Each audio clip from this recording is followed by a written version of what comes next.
Sisters and brothers of America. Sisters and brothers of America. बस इन्हीं 5 शब्दों ने पार्लियामेंट हॉल में मौजूद 7,000 लोगों को खड़े होकर 2 मिनट तक तालियां बजाने पर मजबूर कर दिया। यह था 30 साल के एक भारतीय युवक का जादू, जिसका नाम था स्वामी विवेकानंद, और आज भी उनके ज्ञान और आदर्शों की पूरी दुनिया गवाही देती है। हाँ, वही स्वामी जी जिन्होंने अंग्रेजों की गुलामी की जंजीरों में बंधे हिंदुस्तान के युवाओं को कहा था, उठो जागो और तब तक मत रुको जब तक अपनी मंजिल को हासिल न कर लो। और इस एक बात ने हिंदुस्तान के लाखों करोड़ों लोगों को अपने सपने पूरे करने का हौसला दिया, और आज भी दे रहा है। लेकिन रुकिए, क्या आप जानते हैं कि यही स्वामी विवेकानंद एक समय भूखे पेट सोते थे, उन्हें नौकरी के लिए दर दर भटकना पड़ा था। अपने ही रिश्तेदारों ने धोखा दिया, अपने ही देशवासियों ने उनका सबसे ज्यादा विरोध किया। और ये कहानी इतनी दर्दनाक है कि सुन लो तो बस रोंगटे ही नहीं खड़े हो जाएंगे, रो पड़ोगे तुम। पर वो कहते हैं ना, जिंदगी हर किसी का इम्तिहान लेती है, तो जिंदगी ने स्वामी जी के भी कई बार इम्तिहान लिए। उन्होंने दर दर की ठोकरें खाई, लोगों के ताने सुने, भूखे प्यासे दिन गुजारे। तो सवाल ये है, हर दर्द सहकर भी आखिर कैसे उन्होंने अपने मन और दिमाग पर काबू पाया, कैसे उन्होंने खुद को टूटने से बचाया, और कैसे एक साधारण नरेंद्र स्वामी विवेकानंद बन गया। आखिर क्या थी स्वामी विवेकानंद की असली कहानी, जो राज उनकी सफलता के पीछे छिपे थे? चलिए जानते हैं आज के इस वीडियो में the life of Swami Vivekananda. जनवरी 12, 1863 कलकत्ता की धरती पर एक ऐसे इंसान ने जन्म लिया जिसने आगे चलकर हमारे भारत की मिट्टी की खुशबू, हमारे गौरव के इतिहास की गाथा, हमारे वेद पुराणों का ज्ञान दुनिया के आसमान तक पहुंचाया। और ये कोई और नहीं, स्वामी विवेकानंद थे। उनका जन्म एक संपन्न बंगाली परिवार में हुआ। पिता विश्वनाथ दत्त कलकत्ता हाईकोर्ट में अटॉर्नी थे और माँ भुवनेश्वरी देवी एक धार्मिक और समझदार महिला थी। बचपन में उनका नाम रखा गया नरेंद्र नाथ दत्ता। सब उन्हें प्यार से नरेंद्र बुलाते थे। परिवार को किसी चीज की कोई कमी नहीं थी, घर में सुख समृद्धि थी, पढ़ाई लिखाई का माहौल था। लेकिन यहाँ एक दिलचस्प बात सामने आती है जो शायद आप नहीं जानते। नरेंद्र के दादाजी, जो संस्कृत और फारसी का महाज्ञानी थे, उन्होंने 25 साल की उम्र में ही अपना पूरा परिवार, अपनी पत्नी, अपने बच्चों को छोड़कर साधु संत का जीवन अपना लिया। सब कुछ छोड़कर आध्यात्मिकता की खोज में निकल पड़े। तो क्या ये एक महज संयोग था, या फिर आध्यात्मिकता नरेंद्र के खून में ही बहती थी? और शायद यही वजह थी कि नरेंद्र को बचपन से ही आध्यात्मिक चीजों में गहरी रुचि थी। नई चीजों को सीखने और समझने की अदम्य भूख थी। उन्होंने अपने माता पिता से दूसरों को समझना, उनसे प्यार करना, उनकी मदद करना सीखा था। बचपन में नरेंद्र को अमीरी गरीबी का भेद समझ नहीं आता था, हिंदू मुस्लिम का फर्क समझ नहीं आता। एक बार की बात है, छोटे से नरेंद्र अपने पिता के ऑफिस में गए। वहां उन्होंने देखा कि टेबल पर 2 सिगार के डिब्बे रखे हैं। एक पर लिखा था हिंदुओं के लिए, दूसरे पर मुसलमानों के लिए। अब देखिए उस बच्चे ने क्या किया होगा। छोटे से नरेंद्र ने दोनों डिब्बों से एक एक सिगार निकाली और बारी बारी से उन्हें पिया। पहले हिंदू वाली, फिर मुस्लिम वाली, फिर हिंदू वाली। जब उनके पिता ने यह देखा और कुछ कहने के लिए मुंह खोला, तभी नरेंद्र ने बड़ी मासूमियत से कहा, पिताजी, मुझे तो हिंदू और मुस्लिम दोनों की सिगार बिल्कुल एक ही जैसी लगी, कोई फर्क नहीं मिला। ये सुनकर नरेंद्र के पिता अपने बच्चे की गहरी समझ देखकर हैरान रह गए। वो कुछ बोल ही नहीं पाए, क्योंकि उनके बेटे ने 100% सच कहा था। ये सिर्फ एक बचपन की घटना नहीं थी दोस्तों, ये उस सोच की नींव थी जो आगे चलकर पूरी दुनिया को एकता का संदेश देगी। दोस्तों, अगर आपकी सोच भी इनकी सोच से मिलती है, अगर आप स्वामी विवेकानंद के ऐसे और इंस्पायरिंग किस्से सुनना चाहते हैं जो आपके मन की उम्मीदों की आशा जगा दे, तो ये वीडियो आखिर तक जरूर देखिए, क्योंकि आगे जो होने वाला है वो आपकी शायद जिंदगी बदल सकता है। शिक्षा, जहां सवालों का जन्म हुआ। अब अपने सच्चे मन की सच्ची सोच को लेकर नरेंद्र ने 8 साल की उम्र में मेट्रोपॉलिटन इंस्टीट्यूशन में पढ़ाई के लिए दाखिला लिया, और फिर 1879 में उन्होंने प्रेसिडेंसी कॉलेज में अपनी पढ़ाई जारी रखी। बचपन से ही नरेंद्र म्यूजिक और पढ़ाई दोनों में शानदार थे, हर विषय में तेज थे, खेल कूद में भी आगे रहते थे। लेकिन यहाँ एक मोड़ सामने आने वाला था जो उनकी पूरी जिंदगी की दिशा बदल देगा। मेट्रोपॉलिटन इंस्टीट्यूशन के हेड कौन थे? ईश्वर चंद्र विद्यासागर। हाँ, वही महान इंसान जिन्होंने उस रूढ़िवादी दौर में विधवाओं को दूसरी शादी कराने का अधिकार दिलवाया था। यहाँ नरेंद्र को खुले और प्रगतिशील विचारों वाले लोगों की संगत मिली, और नरेंद्र को किताबें पढ़ने का बहुत शौक था। लेकिन सिर्फ एक तरह की किताबें नहीं, एक तरफ वह गीता, रामायण, उपनिषद जैसी धार्मिक किताबें पढ़ रहे थे, और दूसरी तरफ David Hume, Charles Darwin, Herbert Spencer की वेस्टर्न फिलॉसफी और विज्ञान की किताबें भी पढ़ रहे थे। और यहीं से शुरू हुआ उनके मन में तूफान। धर्म कुछ और कहता था, विज्ञान कुछ और कहता था। एक तरफ आस्था थी तो दूसरी तरफ तर्क। उनके मन में भगवान को लेकर, धर्म को लेकर हजारों सवाल उठने लगे। तो नरेंद्र ने क्या किया, वो अलग अलग धार्मिक मिशनों में गए। ब्रह्म समाज गए जो कहता था अंधविश्वास छोड़ो, अपनी सोच पर विश्वास करो। थियोसॉफिकल सोसाइटी गए, हर जगह उन्होंने एक ही सवाल पूछा, क्या आपने भगवान को देखा है?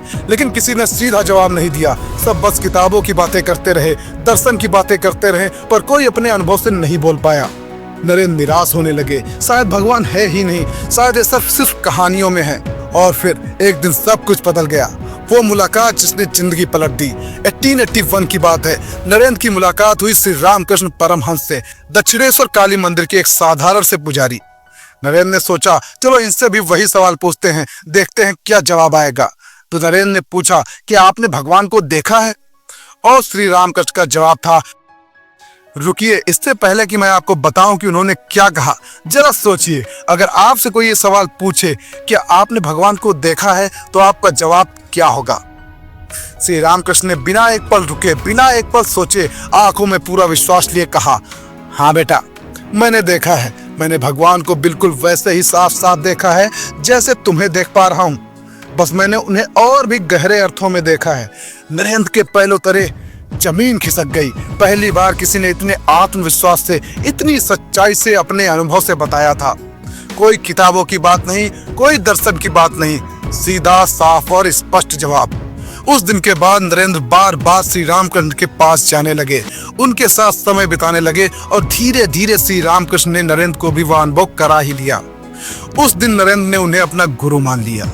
लेकिन दोस्तों, जिंदगी में जब सब कुछ ठीक चल रहा होता है, तभी सबसे बड़ा तूफान आता है। वो काला दिन जब सब कुछ छिन गया। 1884, नरेंद्र सिर्फ 21 साल के थे, कॉलेज में पढ़ रहे थे, सब कुछ सामान्य चल रहा था। और फिर एक दिन अचानक उनके पिता की मौत हो गई। दिल का दौरा पड़ा और वो चल बसे। जैसे आसमान टूट पड़ा, एक पल में सब कुछ बदल गया। पिता, जो परिवार का एकमात्र कमाने वाले इंसान थे, वो चल बसे और उनके जाने के साथ ही घर से सारी खुशियां, सारी रोशनी भी चली गई। घर में अंधेरा सा छा गया, सचमुच का अंधेरा। पैसे खत्म हो गए, कर्ज का पहाड़ टूट पड़ा, बिजली के बिल नहीं भर पाए तो बिजली काट दी गई, खाने के लिए अनाज नहीं था और सबसे बड़ा धोखा दिया रिश्तेदारों ने। जो लोग अच्छे दिनों में साथ में खड़े थे, वही लोग अब जमीन जायदाद के बंटवारे की लड़ाई में लग गए। 21 साल के नरेंद्र के कंधों पर आ गई पूरे परिवार की जिम्मेदारी। माँ थी, छोटे भाई बहन थे, सबको संभालना था। तो नरेंद्र ने क्या किया, नौकरी की तलाश शुरू की। लेकिन नौकरी मिलना इतना आसान कहाँ था। एक ऑफिस से दूसरे ऑफिस, दूसरे से तीसरे, दर दर भटकना पड़ा, ठोकरें खानी पड़ी। कई बार तो ऐसा हुआ कि घर में खाना तक नहीं था, भूखे पेट सोना पड़ा। उस समय नरेंद्र को पता चला कि असली गरीबी क्या होती है, भूख क्या होती है, बेबसी क्या होती है। लोगों के ताने सुनने पड़े। अमीर से गरीब बन गए तो दुनिया ने मुंह फेर लिया।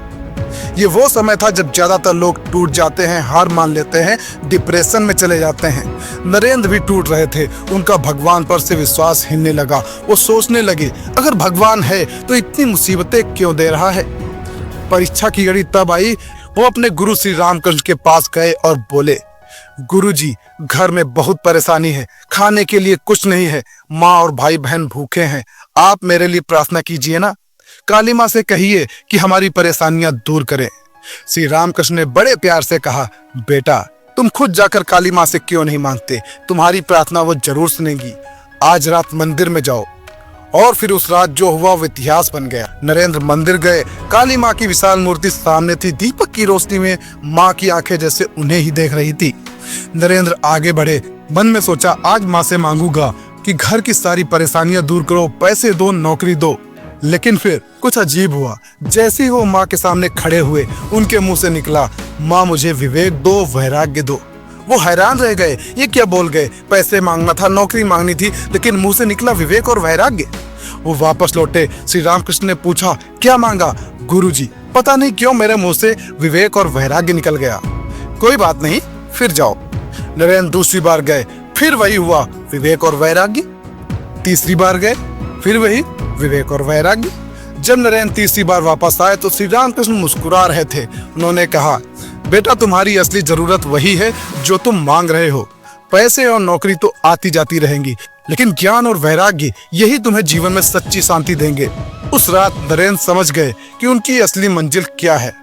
पैसे कमाना नहीं, लोगों की सेवा करना है। भौतिक सुख पाना नहीं, आध्यात्मिक ज्ञान को फैलाना है। यही वो रात थी जब नरेंद्र नाथ का परिवर्तन शुरू हुआ। यही वो रात थी जब स्वामी विवेकानंद का जन्म हुआ। इसके बाद नरेंद्र ने एक नई दिनचर्या अपनाई। दिन में घर के लिए मेहनत करते, कुछ ट्यूशन पढ़ाते, कुछ अनुवाद का काम करते और रात होते ही अपने गुरु श्री रामकृष्ण के पास चले जाते, जहां बाकी शिष्यों को प्लेटो, अरिस्टोटल, बुद्ध और शंकराचार्य जैसे महान विचारकों के बारे में पढ़कर सुनाते, चर्चाएं करते और ज्ञान बांटते। लेकिन खुशियां ज्यादा दिन टिकती कहाँ हैं। 1886 नरेंद्र 23 साल के हो चुके थे और एक दिन श्री रामकृष्ण को गले का कैंसर हो गया। धीरे धीरे उनकी हालत बिगड़ती गई और 16 अगस्त 1886 को श्री रामकृष्ण ने अपनी अंतिम सांस ली। नरेंद्र फिर से अकेले पड़ गए। पहले पिता गए, अब गुरु भी। लेकिन इस बार नरेंद्र टूटे नहीं। इस बार उनके ऊपर एक और जिम्मेदारी थी, बाकी शिष्यों की, गुरु के विचारों को आगे बढ़ाने की। नरेंद्र ने सभी शिष्यों को इकट्ठा किया और एक मठ बनाया। सब साथ रहने लगे, सब खाना खाने लगे, साथ प्रार्थना करने लगे। यही मठ आगे जाकर रामकृष्ण मठ के नाम से जाना गया। और फिर 1888 में स्वामी विवेकानंद ने एक बड़ा फैसला लिया। एक दिन उन्होंने अपने शिष्यों से कहा, मैं भारत भ्रमण पर जा रहा हूँ। मुझे इस देश को जानना है, इसके लोगों को पहचानना है, समझना है, उनके दुख दर्द को महसूस करना है। और फिर शुरू हुआ 5 साल का महान सफर, 1888 से 1893 तक। कोई गाड़ी नहीं, कोई ट्रेन नहीं, पैदल चलना। कभी बैलगाड़ी मिल गई तो उस पर बैठ जाना, भूखे प्यासे रहना, जहां रात हो जाए वहीं सो जाना। ऐसी थी उनकी भारत भ्रमण की यात्रा। हिमालय से लेकर कन्याकुमारी तक पूरे भारत में घूमे। राजस्थान गए, गुजरात गए, महाराष्ट्र गए, मद्रास गए। हर जगह लोगों से मिले, राजा महाराजाओं से मिले तो उन्हें ज्ञान दिया, किसानों से मिले तो उनके दुख सुने, मजदूरों से मिले तो उनकी मदद करी। सबकी सेवा ही असली धर्म है। इस यात्रा में उन्होंने देखा कि भारत की असली ताकत गांवों में है, किसानों में है, मजदूरों में है। लेकिन ये लोग अशिक्षा और गरीबी से जूझ रहे हैं। उन्होंने देखा कि छुआछूत कैसे समाज को बांट रहा है, जातिवाद कैसे लोगों को तोड़ रहा है। और तभी उन्होंने एक सपना देखा, एक ऐसे भारत का सपना जहां सब बराबर हो, जहां सबको शिक्षा मिले, जहां किसी तरह का भेदभाव ना हो। 1892 स्वामी विवेकानंद कन्याकुमारी पहुंचे, भारत का सबसे दक्षिणी छोर। वहां समुद्र के बीच एक चट्टान थी। वो तैरकर उस चट्टान पर गए और वहां 3 दिन तक ध्यान में बैठे रहे। उन 3 दिनों में उन्होंने अपने मिशन को स्पष्ट किया। उन्होंने सोचा, मैंने पूरा भारत देखा है, लोगों के दुख देखे हैं, अब करना क्या है। और तभी उन्हें एक खबर मिली, शिकागो में विश्व धर्म संसद होने वाली है। दुनिया भर के धर्मगुरु वहां इकट्ठा होंगे। स्वामी विवेकानंद ने सोचा, यही मौका है भारत को दुनिया के सामने रखने का, हिंदू धर्म के असली अर्थ को समझाने का, वेदांत के ज्ञान को फैलाने का, अपने गुरु श्री रामकृष्ण के विचारों को दुनिया तक पहुंचाने का।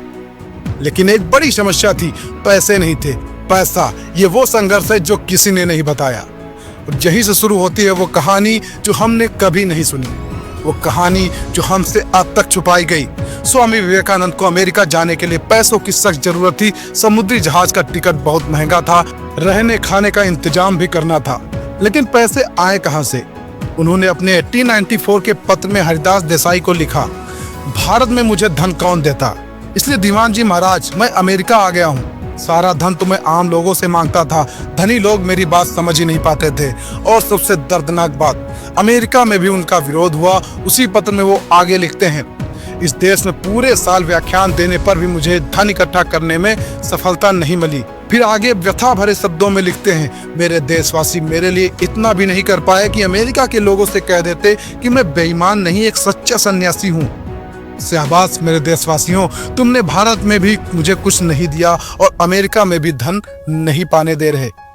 लेकिन फिर भी अपने लोगों से प्यार करते हुए वो आगे लिखते हैं, दीवान जी मैं अपने भारतवासियों को प्यार करता हूँ। आखिरकार खेत्री के महाराजा अजीत सिंह और मद्रास के कुछ शिष्यों ने मिलकर किसी तरह पैसे जुटाए और इसी समय महाराजा अजीत सिंह ने उन्हें वो नाम दिया जिससे आज पूरी दुनिया उन्हें जानती है, स्वामी विवेकानंद।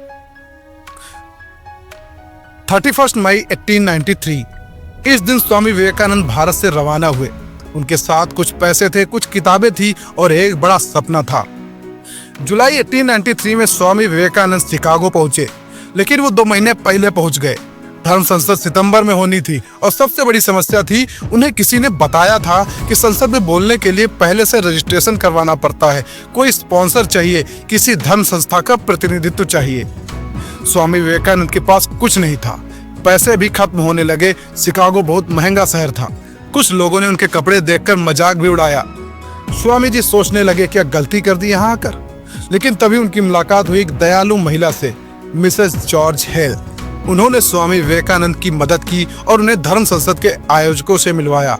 और फिर आया वो दिन, 11 सितंबर 1893, वो दिन जो इतिहास बन गया। Brothers of America. शिकागो का वो ऐतिहासिक भाषण, 11 सितंबर 1893, शिकागो आर्ट ऑफ इंस्टीट्यूट का कोलंबस हॉल, 7000 लोग की मौजूदगी, दुनिया भर के धर्मगुरु, और एक कोने में खड़े थे स्वामी विवेकानंद। गेरुआ वस्त्र, पगड़ी और दाढ़ी, सबसे अलग दिख रहे थे। वो घबराए हुए थे। उन्होंने पहले कभी इतनी बड़ी भीड़ के सामने नहीं बोला था। एक एक करके धर्मगुरु बोलते गए। सबने अपना लिखा हुआ भाषण पढ़ा, औपचारिक, कठोर और बोरिंग। आखिर में स्वामी विवेकानंद की बारी आई। वो मंच पर गए। 7000 लोगों की नजरें उन पर थी। उन्होंने अपना लिखा हुआ स्पीच देखा, लेकिन फिर वो कागज उन्होंने वापस रख दिया और दिल से बोलने लगे। उन्होंने शुरुआत की सिर्फ 5 शब्दों से, sisters and brothers of America. और फिर जो हुआ वो अनबिलीवेबल था। पूरा हॉल एकदम से खड़ा हो गया। 7000 लोग अपनी अपनी सीटों से उठ खड़े हुए, तालियां बजाने लगे, सीटियां बजाने लगे। 2 मिनट तक, हाँ पूरे 2 मिनट तक तालियां बजती रहीं। क्यों? सिर्फ 5 शब्दों के लिए, sisters and brothers of America. क्योंकि बाकी सभी धर्म गुरुओं ने शुरुआत की थी लेडीज एंड जेंटलमैन से, औपचारिक, एकदम दूरी बनाए हुए। लेकिन स्वामी जी ने कहा सिस्टर्स एंड ब्रदर्स, भाइयों और बहनों। उन्होंने पहली बार पूरे अमेरिका को अपना परिवार बुलाया, प्यार दिया, सम्मान दिया। जब तालियां थमी तो स्वामी जी ने आगे बोला, मैं आपको धन्यवाद देता हूं उस प्यार और स्नेह के लिए जो आपने मेरा स्वागत करते हुए दिखाया। मैं दुनिया की सबसे प्राचीन संत परंपरा की तरफ से धन्यवाद देता हूं। मैं सभी धर्मों की जननी की तरफ से धन्यवाद देता हूं। और फिर उन्होंने वेदांत के सिद्धांत समझाए। उन्होंने बताया कि सभी धर्म सच्चे हैं, सभी रास्ते एक ही मंजिल की ओर ले जाते हैं। उनका भाषण सिर्फ 5 से 6 मिनट का था, लेकिन उसने पूरी दुनिया बदल दी। अगले ही दिन अखबारों में धमाका हो गया। न्यूयॉर्क हेराल्ड ने लिखा, विवेकानंद निसंदेह संसद में सबसे महान व्यक्तित्व हैं। उन्हें सुनने के बाद ये सोचना कि भारत में मिशनरी भेजी जाए कितनी मूर्खतापूर्ण बात है। स्वामी विवेकानंद रातों रात स्टार बन गए। संसद में उन्हें फिर से बुलाया गया। इस बार हॉल पूरी तरह खचाखच भरा हुआ था। लोग खड़े होकर सुन रहे थे। स्वामी विवेकानंद ने वेदांत, योग, भारतीय दर्शन के बारे में और भाषण दिए। हर भाषण में नई बातें, नया ज्ञान और नई दृष्टि। लेकिन सफलता के बाद भी संघर्ष खत्म नहीं हुआ। 1894 में ब्रह्मानंद को लिखे एक पत्र में वो कहते हैं, बड़े बड़े दिग्गज बह जाएंगे, तुम लोग कमर कसकर काम में जुट जाओ। हुंकार मात्र से हम दुनिया को पलट देंगे। फिर अपने देश की वास्तविकता पर लिखते हैं, हमारे देश में कोई आदमी है? ये सब तो शमशान सदृश लाशें हैं। निम्न श्रेणी के लोगों को शिक्षा दो, धनी लोगों की ओर मत जाओ। सभी देशों में मध्यम वर्गीय लोगों ने ही महान काम किए हैं। 1897 में बहन निवेदिता को लिखते हैं, मुझे दुख इस बात का है कि मेरी योजनाओं को साकार करने का अवसर नहीं मिल रहा। इसका मूल कारण धन का अभाव है। या हमारे हिंदू लोग जुलूस निकाल रहे हैं, लेकिन मुझे आर्थिक सहायता नहीं कर सकते। जहां तक सहायता का प्रश्न है, वो मुझे सिर्फ इंग्लैंड की मिसेज मुलर और कैप्टन सेवियर से मिली। इंग्लैंड वालों ने स्वामी जी की सहायता की, भारत के हिंदुओं ने नहीं। सन 1900 में मिस जोसेफिन को लिखते हैं, मेरे बारे में इतना जान लो कि मैं किसी के कहने पर नहीं चलूंगा। मेरे जीवन का व्रत मैं स्वयं तय करता हूँ। किसी राष्ट्र विशेष के प्रति न मेरा अनुराग है न विद्वेष। जैसे मैं भारत का हूँ वैसे ही पूरी दुनिया का हूँ। 15 जनवरी 1897, 4 साल बाद स्वामी विवेकानंद भारत लौटे। इस बार स्वागत हुआ क्योंकि अब वो विश्व प्रसिद्ध हो चुके थे। उन्होंने रामकृष्ण मिशन की स्थापना की, बेलूर में मठ बनाया, युवाओं को इकट्ठा करना शुरू किया। लेकिन वही पुरानी समस्या फिर शुरू हो गई, पैसों की कमी और सबसे बड़ी बात, लोगों की मानसिकता नहीं बदली। 1899 to 1900 स्वामी विवेकानंद की तबीयत और खराब होती गई। डायबिटीज, किडनी की समस्या और दमा। और जानते हो क्यों? क्योंकि उन्होंने अपनी पूरी जवानी संघर्ष में गुजार दी। जो आदमी 70 से 80 साल कम से कम जीने वाला था, ऐसा मजबूत आदमी 38 से 39 की उम्र में ही टूट रहा था। स्वामी विवेकानंद ने खुद भविष्यवाणी की थी वो 40 साल नहीं पूरे करेंगे। क्यों? क्योंकि वो जानते थे कि जितना उन्होंने अपने शरीर को थकाया है उतना कोई सहन नहीं कर सकता। 4 जुलाई 1902 बेलूर मठ। स्वामी विवेकानंद सुबह उठे, सामान्य दिनचर्या, ध्यान किया, शिष्यों को पढ़ाया। शाम को 7 बजे वो अपने कमरे में गए, ध्यान में बैठ गए और फिर 9 बजे वो ध्यान में ही महासमाधि में चले गए। 39 साल 5 महीने और 24 दिन, बस इतनी सी थी स्वामी जी की जिंदगी। लेकिन इन 39 सालों में उन्होंने इतना काम कर दिया कि 1000 साल भी कम पड़े। अब सवाल आता है, क्यों मर गए इतनी जल्दी? डॉक्टर कहते हैं डायबिटीज, किडनी फेलियर, दमा। लेकिन असली कारण क्या था? असली कारण था तनाव, संघर्ष, निराशा और अपने ही लोगों का विरोध। हमने ये किया है अपने महापुरुष के साथ। जिस आदमी ने हमारे लिए अपनी जान लगा दी, हमने उसे ही मरने दिया। फिर भी स्वामी जी अपने देश और देशवासियों से हमेशा प्रेम करते रहे और अपने कार्यों से प्रेरित करते रहे। तो दोस्तों, ये थी स्वामी विवेकानंद की असली कहानी। वो कहानी जो हमसे छुपाई गई। हमें बताया गया कि वो महान थे, लेकिन बताया नहीं गया कि उन्हें महान बनने के लिए कितना संघर्ष करना पड़ा। स्वामी विवेकानंद महान इसलिए नहीं है कि वो कोई भगवान है, वो महान इसलिए है क्योंकि वो इंसान है जिन्होंने हर मुश्किल के बावजूद हार नहीं मानी।